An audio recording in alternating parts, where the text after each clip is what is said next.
And also some sobering news from New Jersey Governor Phil Murphy today. He said that the Garden State reported its biggest single-day increase in fatalities as the amount of confirmed cases there continues to grow.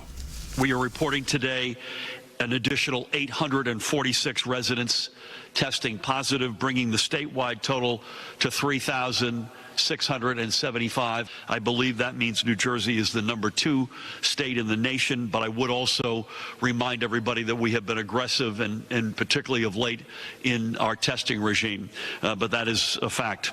We have also learned with a heavy heart of an additional 17 COVID-19 related deaths. This is by far our largest single-day report of new deaths. So it was with a particularly heavy heart that we report this today.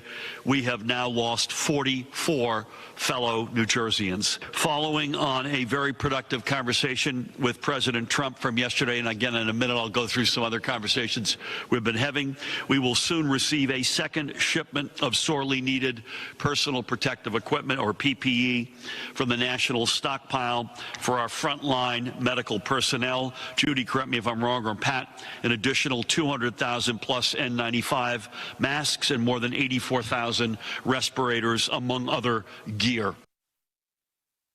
And as more patients are hospitalized in the Garden State, doctors there are trying to stay ahead of the curve. And some hospitals are asking the community for their help, and those residents are stepping up. CBS 2's Jenna DeAngelis has more on that. Holy Name is at the epicenter of the pandemic, and they are playing a lead role in the fight against COVID-19. Township Manager Dean Kaczynski says Teaneck lost 2 people to the coronavirus, and more than 140 residents are presumed positive for COVID-19.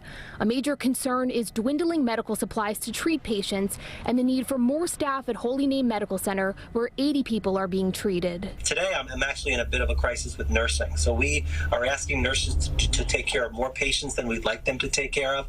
We're asking nurses who do some critical care now to jump in and do a lot of critical care. A call for supplies was answered. 2,100 N95 masks are on the way from a former Teaneck High School grad in Florida. And we are going to share them with Holy Name Hospital, with our police personnel, with our fire personnel, and with our ambulance corps. Teaneck, along with towns across the state, hoping more donations pour into its hospitals.